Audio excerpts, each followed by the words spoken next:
让我们一起加入客家风情，大家来讲客家吧。Welcome back to another round of Practical Hakka on ICRT. Hello， 你好，大家好，我是 Alice 彭。Hello, 你好，大家好，我是林泽修 Joseph Lin. And this month we're teaching you how to pay. Yeah, 怎么付钱呢？不是啦，当然是要教怎么说付钱。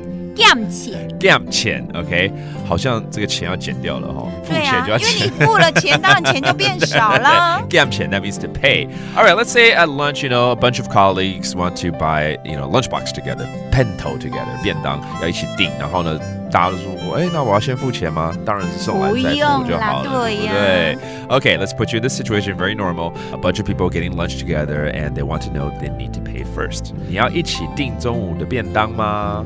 我向下主问。我向下主问。懂煮嘅偏懂么？懂煮嘅偏懂么？偏懂就是便当，right 就是便当。那中午要一起订吗？中午就是懂煮。对，懂煮，然后要吃中饭是吃猪嘛？是的。对，然后那吃晚餐呢？吃鸭嘛，对不对？那早餐呢？吃猪跟鸭，没有吃猪跟鸭。早餐忘了。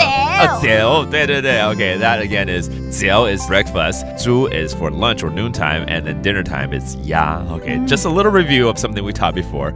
好啊，要先付钱吗 ？Sure. Do I need to pay first? 好啊。我先减钱吗？我先减钱吗 ？Okay, 要先缴钱吗？那种感觉，对不对？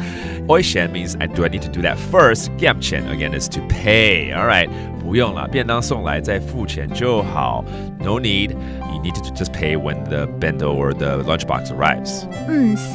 是。偏懂送来嘞。张减钱就好。再缴钱就好，再付钱就好。All right? 如果你有钱的话，你可以月结。可是你要先付，然后我再帮你扣钱。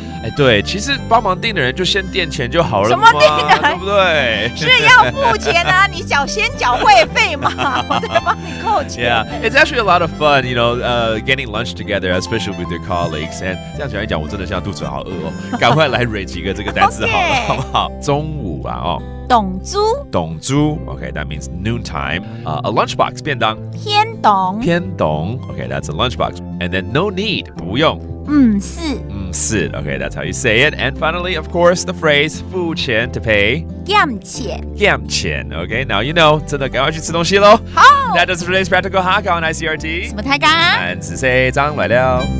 客家风情由客家委员会监制。 We Love Hakka has been brought to you by the Hakka Affairs Council.